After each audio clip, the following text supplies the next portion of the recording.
You've described WikiLeaks as untraceable and uncensorable. What do you mean by that? Well, nothing in this world is guaranteed for sure. But within that, we have put together an infrastructure using technical and legal techniques to really make it hard to trace people and make it hard to take down our material once it's published. And to date, we've had a 100% success rate. So that basic idea and intention is comprised of a number of specific ways of doing things.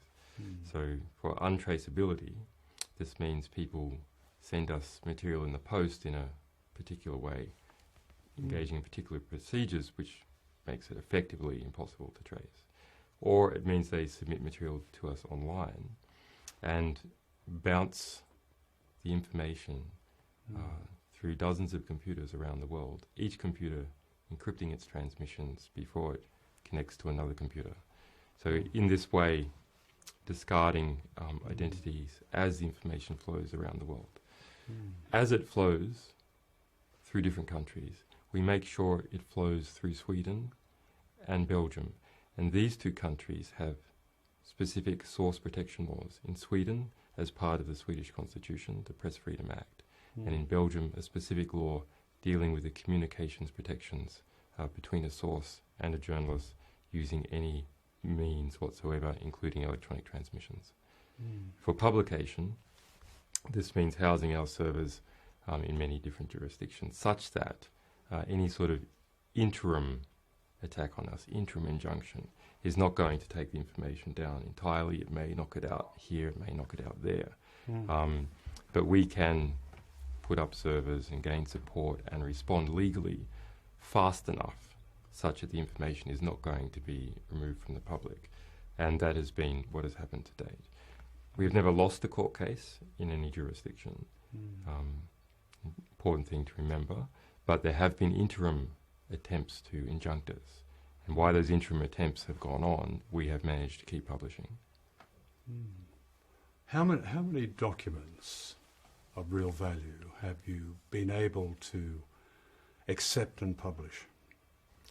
Well, it's hard to know how many real value. I mean, this is in the eyes of the beholder.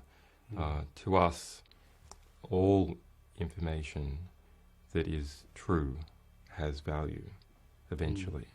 It may only be a very small value to someone somewhere, but getting that information into the historical record, padding out the historical record, provides a sort of richness to every other bit of information in the historical record. So if you're talking about things which have clearly changed outcomes of elections or clearly introduced some law reform or clearly brought perpetrators to trial, then this is in the hundreds, somewhere in the hundreds. For the clearly changing governments or elections or having ministers deposed, this is maybe half a dozen to 10, something like that. That's the power of information. It's an old truism, isn't it? And this is such a modern, ultra-modern form of getting it out. It must frighten a lot of establishments and authority, and especially governments. What governments have been successful in blocking it? In blocking WikiLeaks?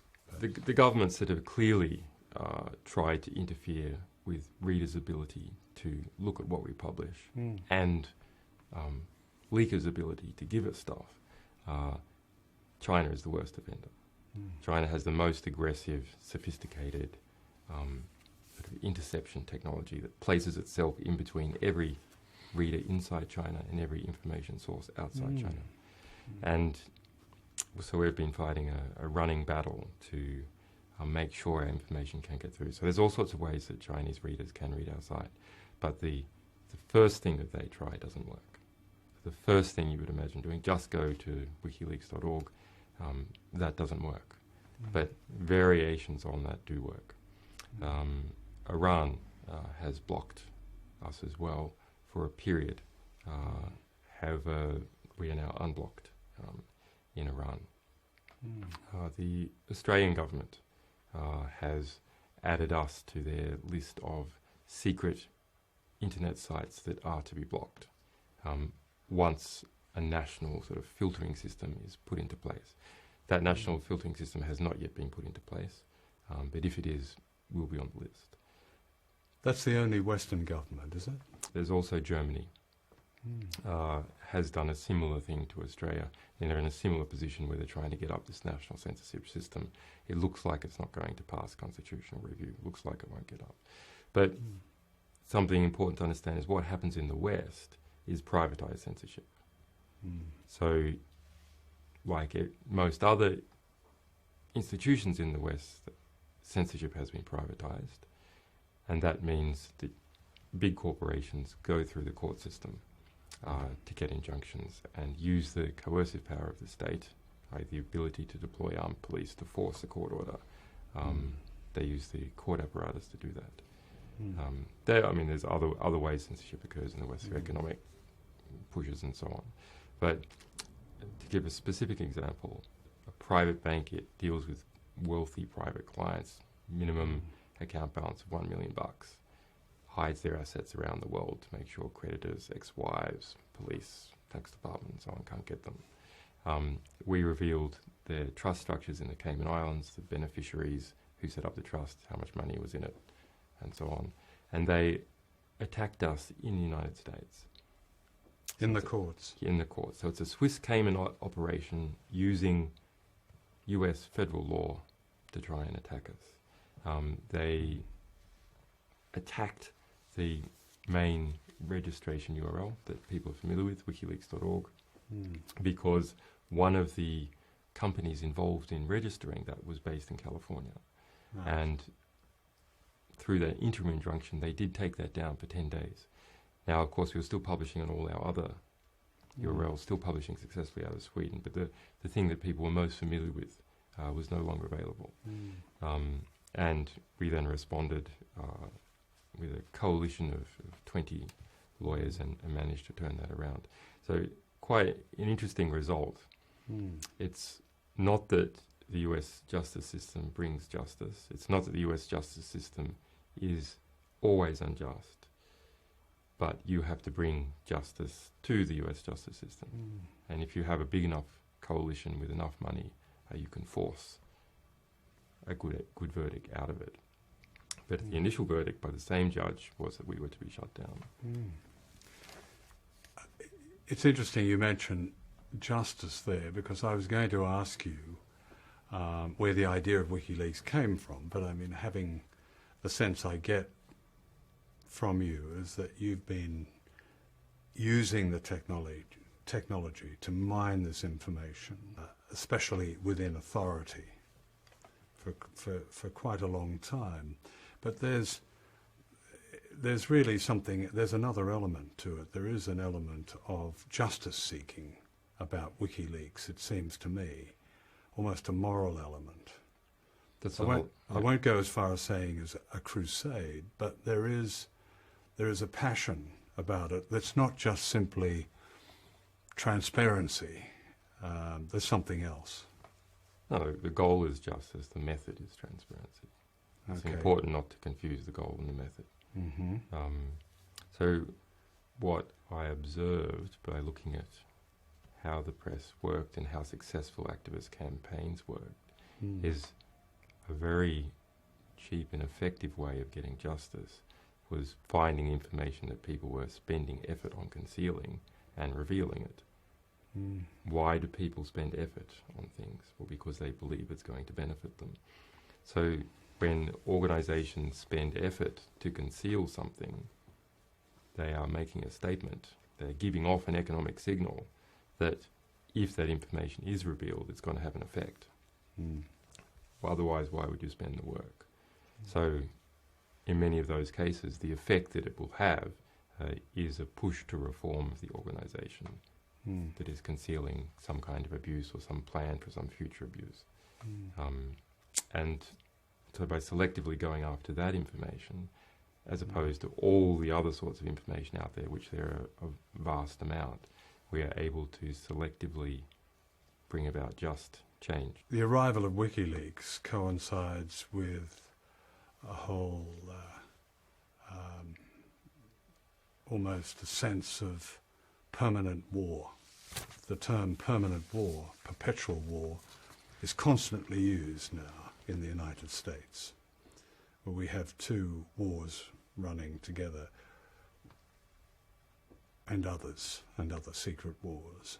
In the information that you have revealed on WikiLeaks about these so-called endless wars, what has been the real high-value material that has come out that has given people, ordinary people if you like, the kind of information upon which they can then act? Looking at the enormous quantity and diversity of these military or intelligence apparatus insider documents, what I see is a vast, sprawling estate, what we would traditionally call the military intelligence complex or military industrial complex, and that this sprawling industrial estate is growing, becoming more and more secretive, becoming more and more uncontrolled. This is not a sophisticated conspiracy controlled at the top. This is a vast movement of self-interest by thousands and thousands of players all working together and against each other to produce an end result, which is Iraq and Afghanistan and Colombia and keeping that going. So what I see is we should, we often deal with tax havens and people hiding assets and transferring money through offshore tax havens. So I see some really quite remarkable similarities. Guantanamo is used for laundering people to an offshore haven, which doesn't follow the rule of law that we would normally expect. Tax haven is used for hiding people's assets, laundering people's assets through a jurisdiction which doesn't follow the rule of law that we would expect in our home countries. Similarly, Iraq and Afghanistan and Colombia are used to wash money out of the US tax base and back. Arms companies, yeah. And the generals and so on, which, if you like, non-profit versions. So that you can't just, or you can't always pull out $2 billion from the US tax base and just say, hey, let's give it to an arms company straight away with no expectation of doing any work. But if you say this $2 billion has got to go into Colombia, but the Colombian government has to buy US arms, and those arms have to be of a particular type, particular specification that only one of these arms companies has, then that's just a way of laundering this back into the United States. And what you're saying is that money and money-making is at the centre of modern war, and it's almost self-perpetuating. Yes, and it's becoming worse. The number of private companies that sprung up around Iraq, the number of private companies that are now supporting the National Security Agency, this has increased 100 times in the past 10 years, the number of companies. So now you have a school, a feeding school that is feeding off the US tax base and is a lobby to make sure that those wars go on. And you have two sorts of lobbies. You have offensive lobbies and defensive lobbies. So an offensive lobby tries to get new money that it didn't have before by lobbying the leaders of government. And a defensive lobby makes sure that companies continue to receive the money that they've been getting before. So now we're in a position in the United States where we have both enormous offensive lobbies and enormous defensive lobbies. But the defensive lobbies always fight harder. They fight to keep the expectation of the money flow going. And that apparatus has been built up in the past 10 years, and I think it's going to be extremely difficult to dismantle. What was your reaction when you first saw the Apache video that is now infamous? When I first saw this, we didn't know that there were journalists in it. We didn't know who they were. We didn't know the circumstances. We knew this was a tape of a helicopter attack, and otherwise nothing. So I could immediately see that this was, a visceral attack on people walking in a street in a relaxed manner. But I didn't know, were they armed? Were they really the bad guys? They seemed incredibly relaxed. It seemed like this was an attack that was very provocative. So if these people were insurgents, then they were insurgents having a break playing on the street in a suburb. But as we dug deeper and deeper, the situation became more and more appalling. So we found that clearly nearly all of these people were not armed. Clearly there were two cameramen there holding cameras, not arms. These cameramen turned out to be Reuters news reporters. Then looking at this wounded man crawling on the curb, we could, spending more time in the detail, it was clear that there was no arms being picked up, that he was just being rescued by a passerby. Could you hear the voices? Could you hear the voices from the helicopter at this point? Yeah, we could hear the voices from the helicopter, and sort of the grotesque language that soldiers have. What really struck me was not this very dark, grotesque humour.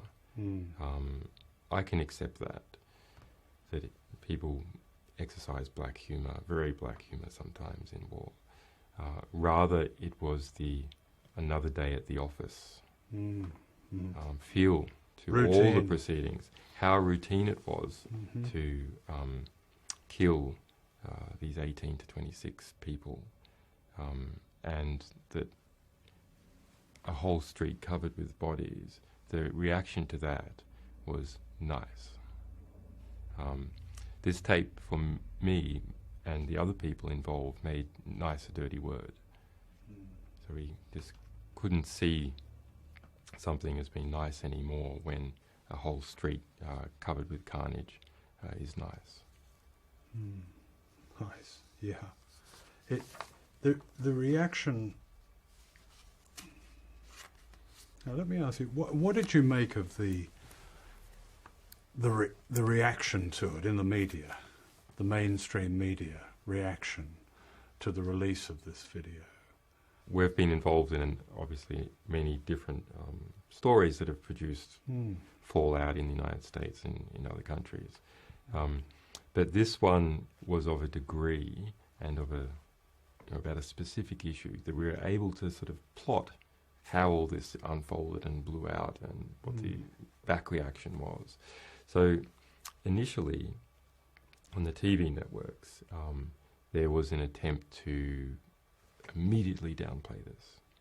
So, for example, CNN, Wolf Blitzer, they only showed, they took the first segment, which is not the most appalling one, the first attack, and then blanked out all the shooting, and then said this was out of sympathy or deference to the families. But there's no blood here, you can just see dust coming up.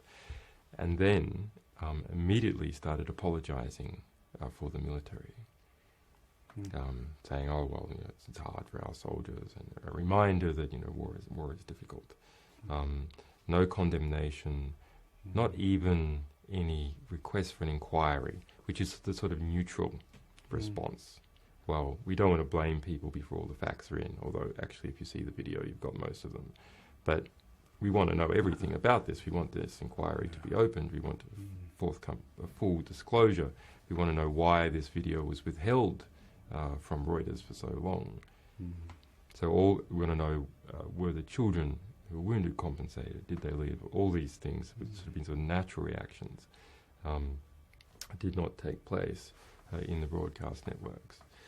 Then, for CNN and NBC, there was, I think, a sort of internal revolt by journalists who were seeing other journalists mowed down in the streets of Baghdad. So a pushback against the editorial management decision to treat it so briefly and in such a biased way. So the next day saw a sort of richer discussion. And then it flipped. Then enormous editorial space, both in the printed press and in TV press, opened up for military apologists. And no space opened up for anyone else, including people with new facts, including the soldiers on the ground who were there, the only English-speaking witnesses, the only US witnesses and the only soldiers speaking. Those people couldn't get into the mainstream press and couldn't get onto TV. Talk about the one soldier who, his name was McCord, is that right? Yeah. One of the soldiers on the ground who was one of those you see arriving at the van. Ethan McCord. Ethan McCord. Is a soldier about 30 years old, was in the ground unit that was being serviced, if you like, by the Apaches in the sky. And they marched in and arrived to where the bodies were in the shooting up van. And Ethan heard the child crying in the van hysterically and pulled out the girl, saw the boy and thought the boy was dead. Took the child away from the van to a sort of intermediary location and then went to look for anyone else in the van and just saw the boy was just breathing and pulled him out. So he ended up being covered with the blood of his children. And he was quite disturbed by this event. And he got in contact with us immediately after the video was published. And he produced a statement of a letter of apology to this family.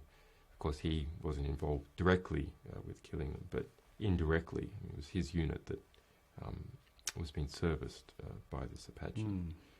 And indirectly that he was part of the US Army in Iraq. But he says that, that he complained to his superiors about this event and they just told him to stop being a pussy and to suck it up.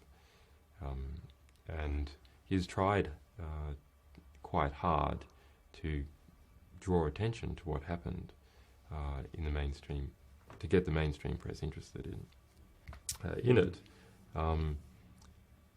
Within 2 days of us revealing the material. So why it was still newsworthy. So there can't be any excuse in the US press to, well, the moment had passed and therefore, okay, yes, his story is interesting, but the moment has passed. Because at the very same time that he was trying to get his story across, editorial space was being given to military apologists who were just, war is hard and it's difficult. These things happen. And you didn't show the full context, and they were shooting that morning, so on and so on. Yeah. And, soldiers, it's difficult for soldiers, psychologically, whatever. Not new facts, whereas this soldier had new facts about what had happened then and an incident that happened immediately after. I mean, what was interesting about him, he also had an overview. And he described what had happened that day as a common occurrence. And he talked about if there's any kind of threat or perceived threat to American soldiers, they would let everybody have it. He said, let all the motherfuckers have it at 360 degrees. That's right. If there was an IED... if there was an IED. If he was instructed by his commanding officer that if an IED goes off anywhere in the street, then 360-degree rotational fire and just take out everyone, women, children, everyone gets it. I I guess, to try and act as a disincentive for the local population for supporting any IED placement. And that's what happened. Yes, I mean, it's not that he was told that and it didn't happen, but rather that happened and he was instructed. So he and some other soldiers in this unit who didn't like that instruction apparently fired high when those orders came, when an IED went off and they were instructed to fire those orders. What do the leaks around this issue tell you about whether this particular incident was, as the US government claims, an aberration or not? We've seen in other leaks, I mean, just a vast number of these type of incidences. Now, when I say these type, what I mean is indiscriminate attacks on civilians. Not deliberate attacks on civilians, it's important to make clear, but just not giving a damn, not caring whether they are or whether they aren't. Sometimes occasional deliberate attacks on civilians, but those do seem to be rare in the record. But just, maybe they are, maybe they're not, but we want to shoot. And so go for it. Now, Ethan McCord and one of his fellow soldiers who were in that ground unit, they say that they were surprised it was this video that leaked, because there were many, many worse incidences, and this was a sort of everyday occurrence. It's not every day that journalists are killed.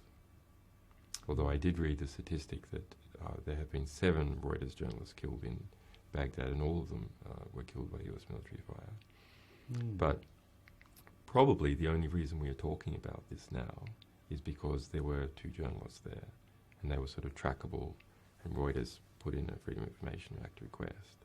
Whereas if they weren't journalists, if they were just regular citizens of Baghdad, we wouldn't even be talking about it. The material just would have been buried. There would have been no internal investigation at all, which prompted the eventual leaking.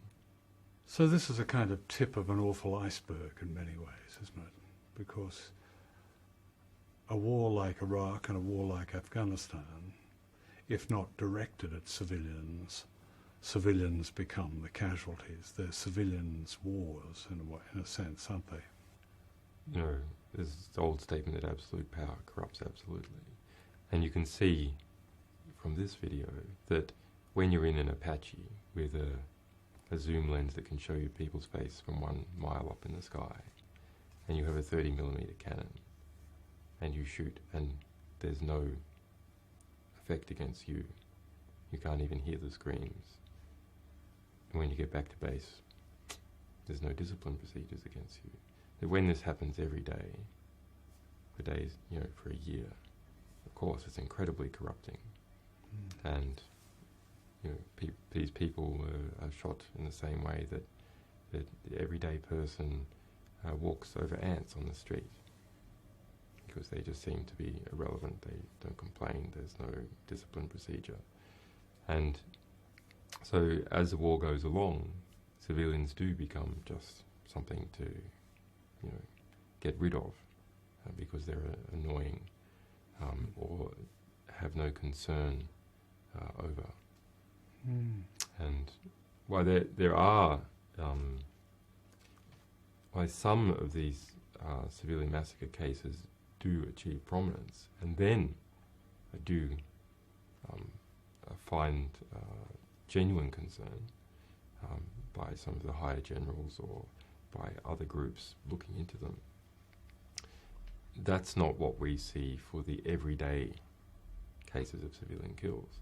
And we have acquired records of 6 years worth of civilian kills for Iraq and Afghanistan, and not just the big ones where there's 100 people killed or 20 people killed, where there is some investigation or publicity sometimes, but rather these sort of everyday incidences where a man might be, in one case in Afghanistan, a man is seen to be running away after US soldiers approach, and they try and shoot him.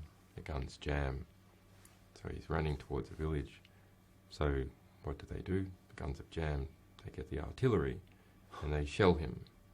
Just one man. They launch shells towards him. They overshoot, hit the village, and they kill a 5-year-old boy. So there's hundreds and hundreds of those small incidences which sort of reveal the squalor of war at a microscopic detail. It's not always these big kill events. It's these little events where there's a lack of concern and care about the sort of lethal engagement or the use of lethal force. Another example from Afghanistan is the American troops going through an area. They're not receiving fire, but they see some unexploded ordnance. They see a 1.5 meter shell just sitting there in a sort of dusty area. And could it be a booby trap? Possibly. Could be a booby trap. Might not. I mean, they could just walk past. What should they do? Should they shoot it? Should they call in their bomb disposal squad, which is what you would normally do, and have it taken care of? No, they call in airstrike instead to take out just this one unexploded shell. Now, presumably, that these are guys in Afghanistan. They're bored. They want to see what an airstrike's like up close. It's very easy. It's in the daytime. So they call an airstrike. The airstrike overshoots. The shell hits the village. So this is sort of just a lack of concern, a lack of care. Are these particular incidents from the documents that you've released in July? Yes, that's right. Yeah, and there's hundreds and hundreds like that. Can you just describe almost the panorama of these documents? They're across Afghanistan and Iraq. So for Afghanistan, this is 91,000 reports by troops on the ground and by some intelligence people back at the base. These are done just after an event happens or are updated during the course of a day. So they're sort of raw data before Pentagon spin doctors have had a chance to massage it. Although that said, sometimes troops don't put things in there that might incriminate them either. And for Iraq, this is 490,000 reports over the same period. 490,000? 490,000 over the same period of time. That's a hell of a leak. Yeah, that's a really extraordinary thing. This is the most finely detailed history of war that has ever been disclosed. Precise times, locations, kill counts, although the kill counts are sometimes massaged, but kill counts, people detained, what happened from the US troops' point of view. Now, they're not reliable narrators, but you can't hide everything when you're producing so much detail so quickly. And, it's just extraordinary. So we wrote a computer program to add up all these kill counts. And so for Afghanistan, this is in the hundreds of thousands. Hundreds of thousands? Hundreds of thousands. It's important to remember this wasn't just we got an aggregate figure of hundreds of thousands. This hundreds of thousands is a result of adding up all the individual cases which are documented. So the individual cases, the highest kill count was 480 or so, related to a stampede that occurred on a bridge. 480 people were killed. Checking this in the news reports, it seems like it was more like 1,000 people were killed, but in the internal US military reporting, it's 480 people who were killed. But that's the single highest event. That's a sort of a bit unusual. And the next one down was a US sweeping operation that killed about 300. Some of these events are, on the surface, disturbing.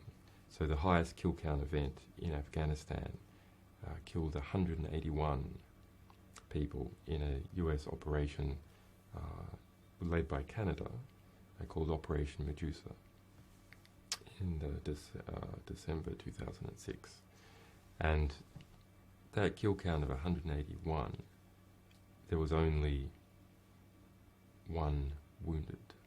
One wounded. One wounded. It says no civilians were killed and there were no captures. So if we then look at what was the sort of military hardware deployed, so it speaks about some ground force sweep and so on, a couple of people being killed there, but nearly everyone who is listed as being killed was killed by an AC-130 gunship. So this is, an AC-130 is a big cargo plane which is being converted to be decked out with machine guns and tank guns and so saturation fire from high up, but it's a plane that's moving. I mean, it's not exact.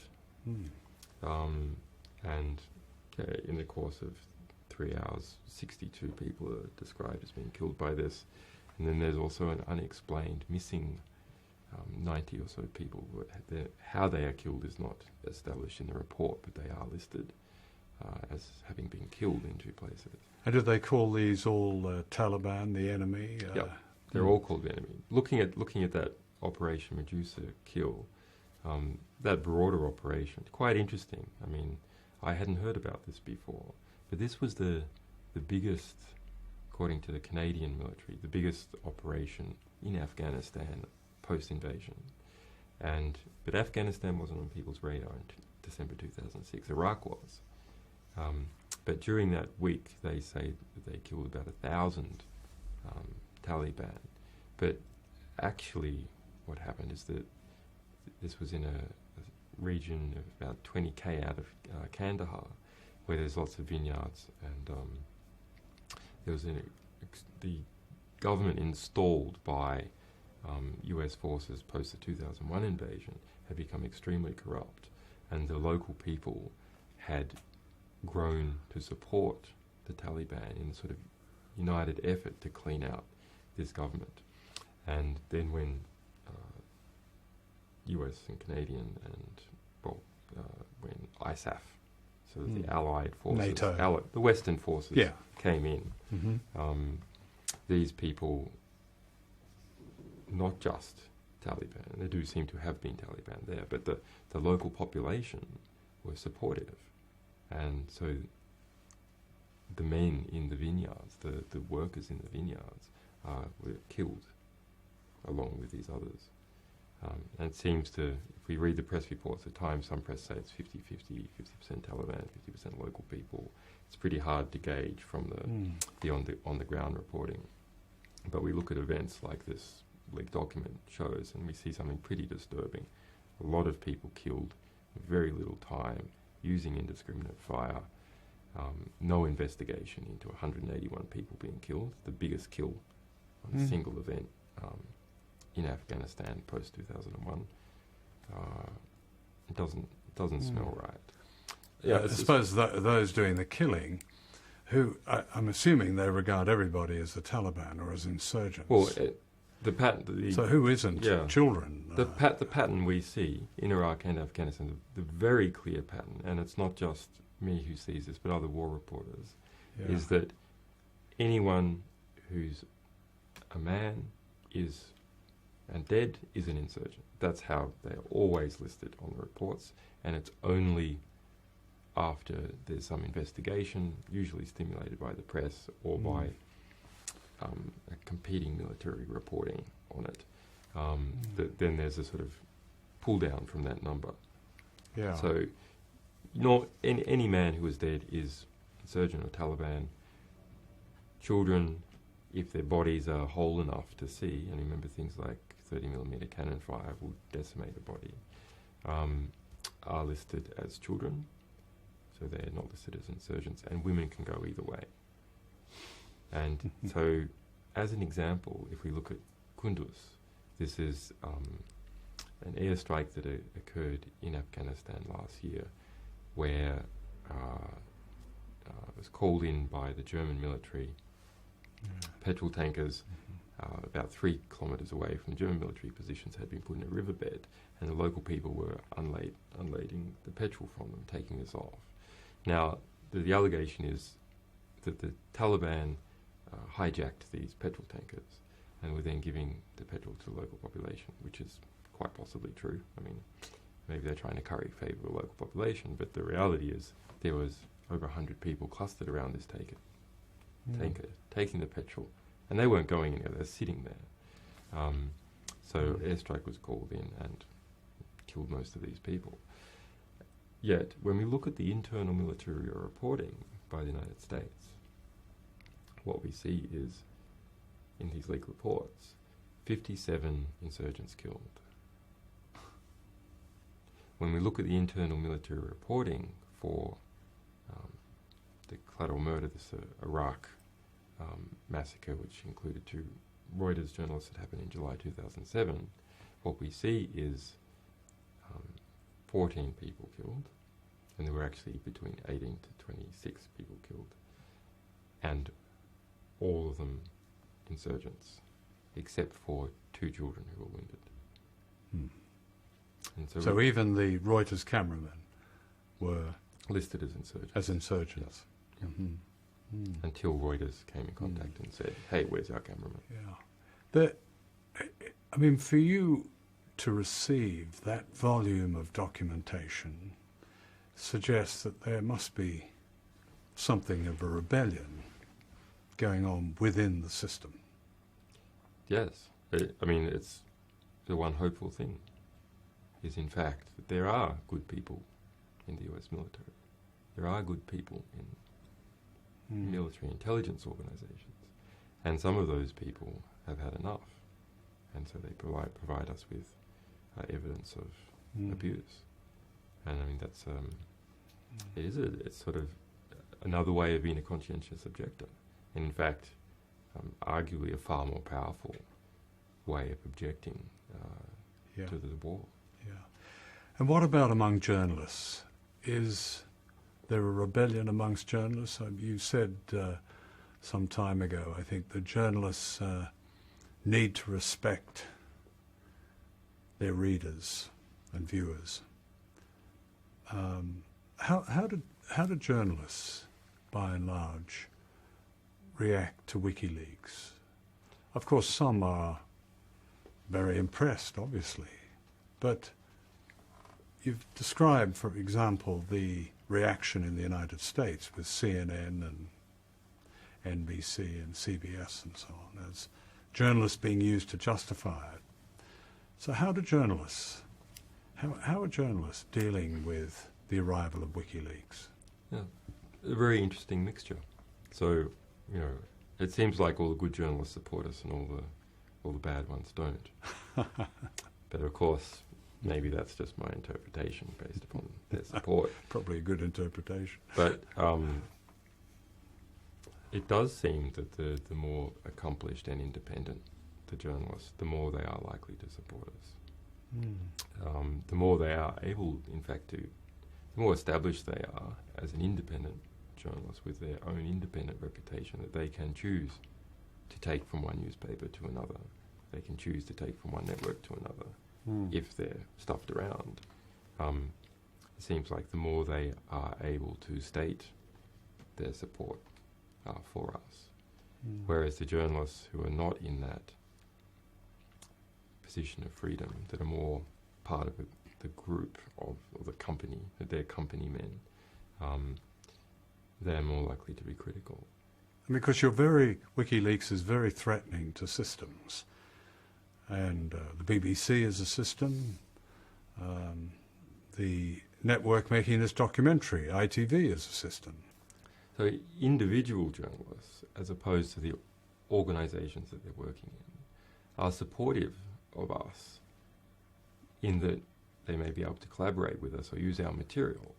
And that can be extremely important material. And some people have an ability to see that, and they want to help and so get that material out to the public, or bring extra angles in on it, or use their existing understanding to help flesh it out. So they see us as, as colleagues. And then we have a group that sees us as competition, that sees us as a threat. And in the regular sort of competitive sense, but also in that we are demanding certain standards, certain higher levels of information, harder to get information, and the use of primary sources in material that has been released in print. So that makes them have to work harder. So they see us as a threat. And then there's another group that appreciates what we're doing because we're drawing the fire. So we are the free press vanguard. We are the sort of defender of whistleblowers, and we move that whole field further out. And that creates a sort of a vacuum behind us into which these people can come, which doesn't have any fire, because we're attracting the opposition by pushing the envelope. And that's quite nice, because over the last 4 years we have been changing the standard. So to some degree we are now the status quo. We are something that exists. There's an economic and political and social niche. You're the mainstream. I won't go quite that far, but there's an understanding, a political and economic understanding that there is a place for WikiLeaks in this world, and that if we were to disappear, that would be something new. And it's quite interesting that how you've shifted in. I mean, here, the Guardian media pages every year lists the 100 most important media people. You've probably seen this. This year they've included you. Yeah, this year 58, but last year we weren't in there at all. That's quite an improvement. The fact that you're in there is interesting.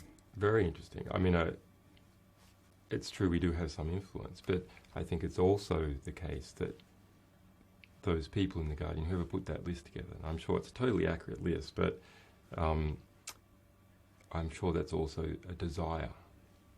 There's a desire for us to be leading in that way, and that they want to support us and see that we do something beneficial for them, which is to open up this space. I mean, there's clearly a big shift underway, and we've talked about this already. But the shift is from traditional, so-called mainstream journalism, to what has become known as citizen journalism. Is that a very significant shift now? Is the whole nature of journalism likely to change because of this trend? It is changing, and the changes will be dramatic. But I'm not one to sell citizen journalism as being, at the moment, being a great answer yet. And because what I see in the alternative press is very little journalism going on. In fact, what I see is people taking the front page of the New York Times, using that as their issue of the day, and saying, I don't agree with it, or I do agree with it. And when our idea is that our material would spark tremendous amounts of citizen journalism, because all these people who write opinion pieces on blogs and so on, when given the complaint, why aren't you doing any real journalism? Why aren't you going and research or investigating something? They say, well, it takes a long time to build up sources, so we don't have anything new to talk about, so we have to just analyse what the mainstream press are doing. So, but we have produced hundreds of thousands or millions of pages of new source material that these people could analyse and could report, and it's extremely rare that they do. So the specific example that I like to use is we got hold of a classified US intelligence report into what happened in the war in Fallujah. So this was a left cause célèbre, that invasion of the town of Fallujah in Iraq in 2004. Of course, Iraq itself had already been invaded, but Fallujah was some kind of holdout to the new government that had been put in place by the United States, the Coalition Provisional Authority. And that the circumstances of that invasion was some US contractors who were going through this area had been killed, and anyway, so not wanting to go into the detail, but that was a very bloody invasion, and it ended up with a pullout and a re-invasion some 5 months later. So what were the circumstances? Everyone knew that all sorts of tragedy had occurred in that town.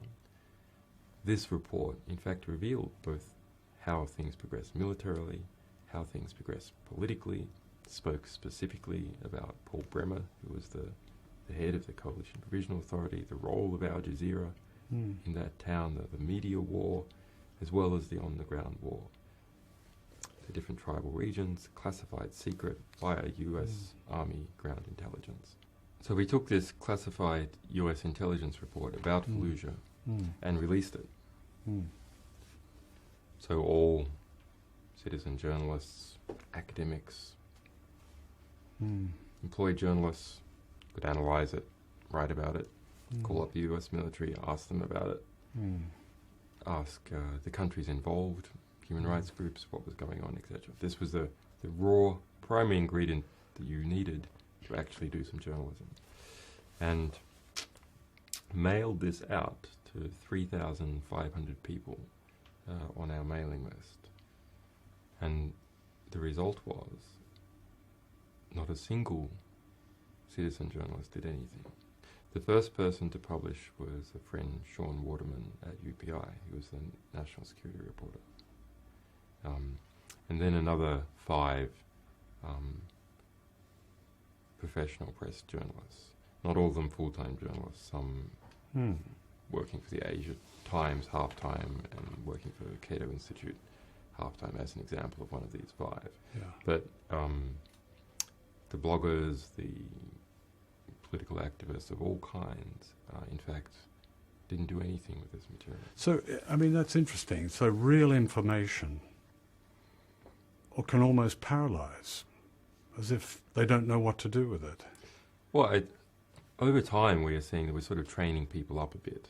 So it's getting better over time. People are starting to become used to this military information and nomenclature, understanding that when we release it is definitely true.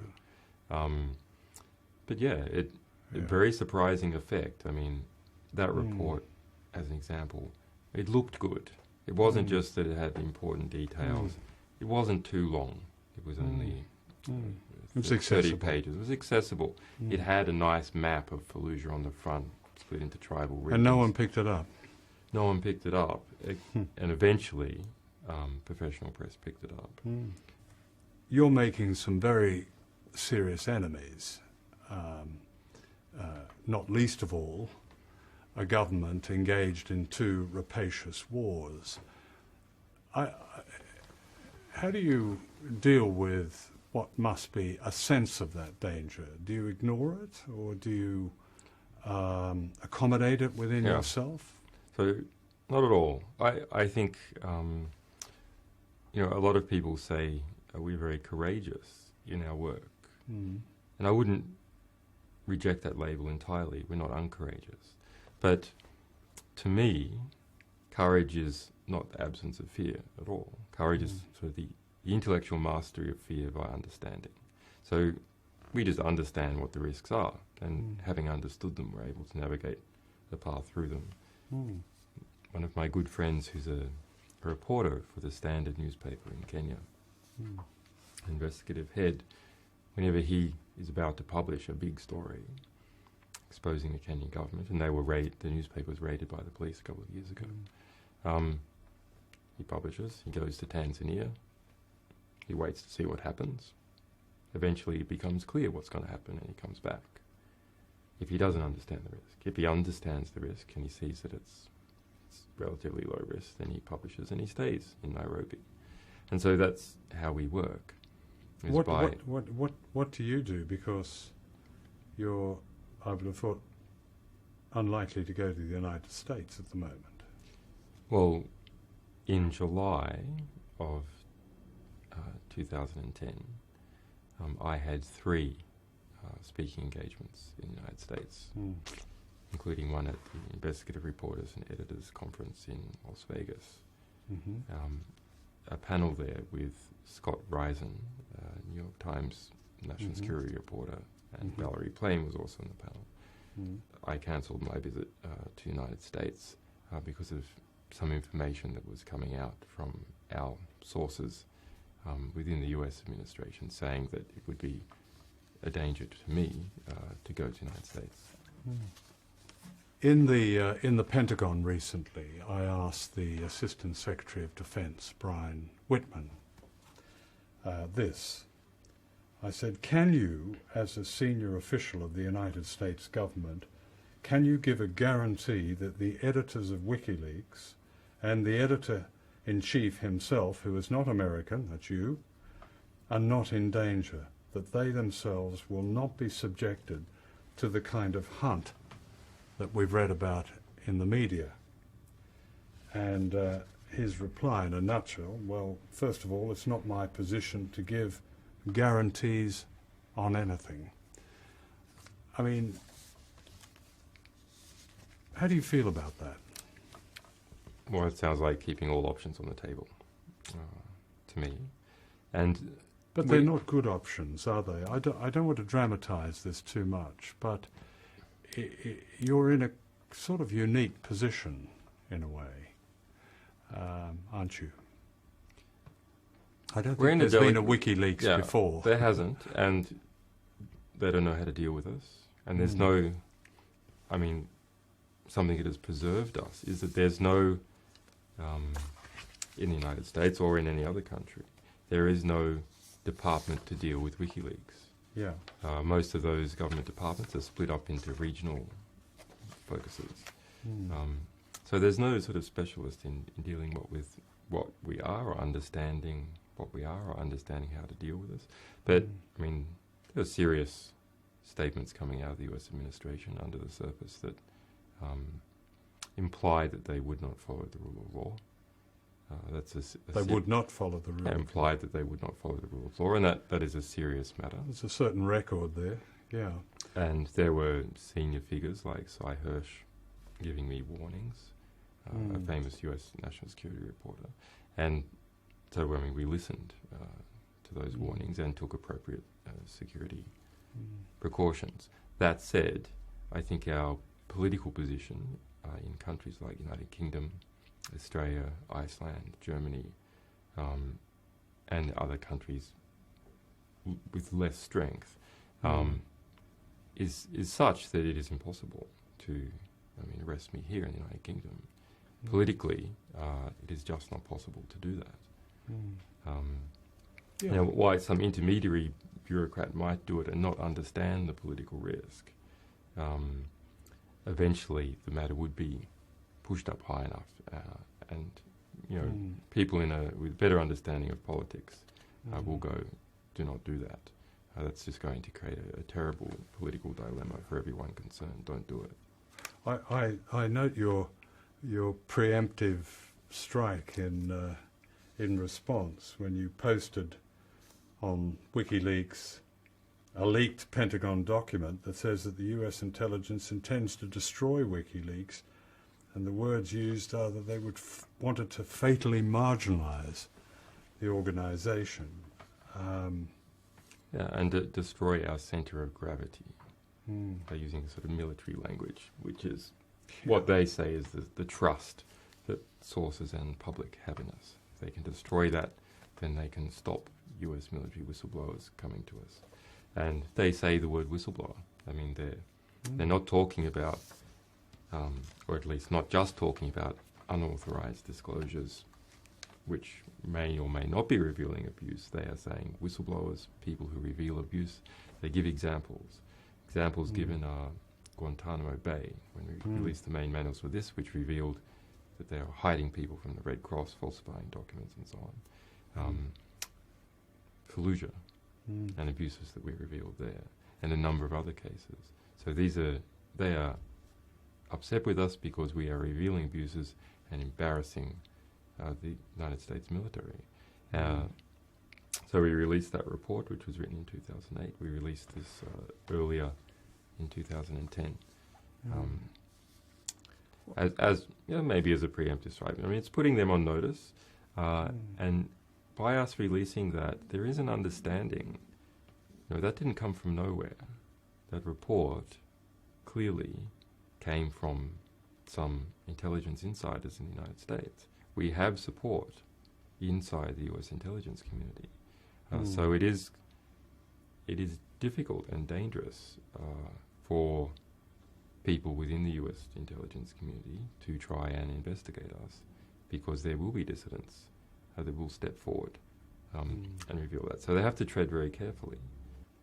What happens when you return to Australia, your homeland? Because when you went back recently, they took away your passport, saying that it was, look, worn and something, you perhaps needed a new one.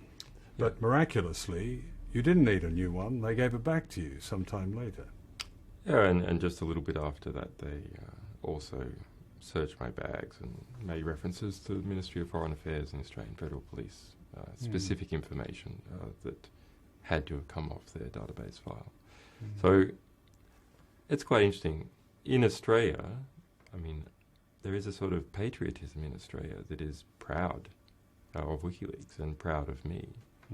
And that is defensive. And as a result, there have been very positive articles in the Fairfax Press and in the Australian. So I'm told by my politically connected people in Australia that it would be extremely difficult to arrest me, detain me, or deport me, or our other volunteers in Australia. That said, there has been extensive spying on our people in that country, which I assume has been agreed to in some way by the Australian government, and we have some information about the Australian government being involved in that. Is it hard after a while to keep these shadows at bay? Do you get used to them? You must say to yourself, look, I can't become paranoid about this. You know, I'm going to live a normal life. Is that difficult? Oh, it's become pretty easy. I mean, we have some security precautions, we have some security procedures, we have different people doing different things in different places depending on their need for security. For me, I mean, it doesn't matter if I'm followed around, provided I'm not meeting with a source.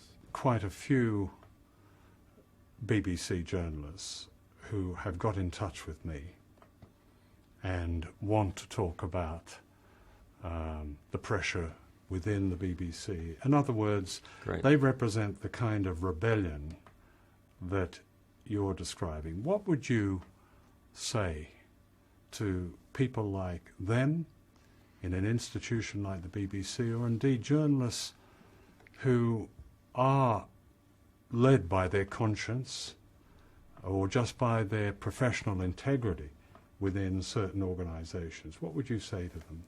What can they do? Oh, when your stories are killed, get them to us and we'll publish them. It's the simplest one. Or when the primary source material is suppressed, get them to us. I mean, you don't have to leave the institution. You can work on the inside and on the outside and keep this line between the two invisible. So what they can't get on air and what they can't get in the paper, give to WikiLeaks. Yeah. Now, unfortunately, that doesn't. There's not so much career motivation to do that because you kind of stick your name on it at the time. But later on, maybe you can put your name on it. When you leave the institution. What wouldn't you accept? Yeah. What wouldn't you publish? What leak wouldn't you publish? Unlike every other news organisation, we say precisely in policy what we will and will not accept for the material that we publish. So we say to whistleblowers, we will take material that hasn't appeared before. It is being some force suppressing it, legal or threat of violence or being fired, and that is of diplomatic, political, ethical or historical significance, and that you didn't write yourself. So, provided it fits that, we will publish it. Now, we might go through some harm minimisation process in the interim. So the only forms that has taken is, as an example, the British National Party, when we published their secret membership list. We contacted all these people ahead of time and we said, oh, we're going to publish this in a few days. We're giving you the heads up, just in case this, your telephone number being public and so on causes problems. You go and sort it out. So that has always worked so far. We're aware of no instance where anyone has come to any sort of physical harm as a result of anything we've published. We are aware of quite a few results where people have been fired or lost elections as a result of things that we've published, but that seem to be on the side of the angels. If at some stage that policy doesn't seem to be working, then we'll create a new policy. Remember, our goal is justice, our means is transparency. We don't confuse these two. The propaganda efforts of governments has become vast. I read an AP investigation that said the US was had spent 4.7 billion over the last 5 years on basically winning hearts and minds, not of the enemy, but of its own people. I mean, this kind of information war, and General Petraeus in his counterinsurgency manual refers to wars of perception in which the media is one of the weapons. So information war has never been more important. But what happens when WikiLeaks runs into the United Kingdom, which has some of the most draconian secrecy laws in the world, such as the Official Secrets Act? Is it more difficult here to mine information? We haven't found a problem publishing UK information. I mean, when we look at the Official Secrets Act labelled documents, we see they state that it is an offence to retain the information, and it is an offence to destroy the information. So the only possible outcome is that we have to publish the information.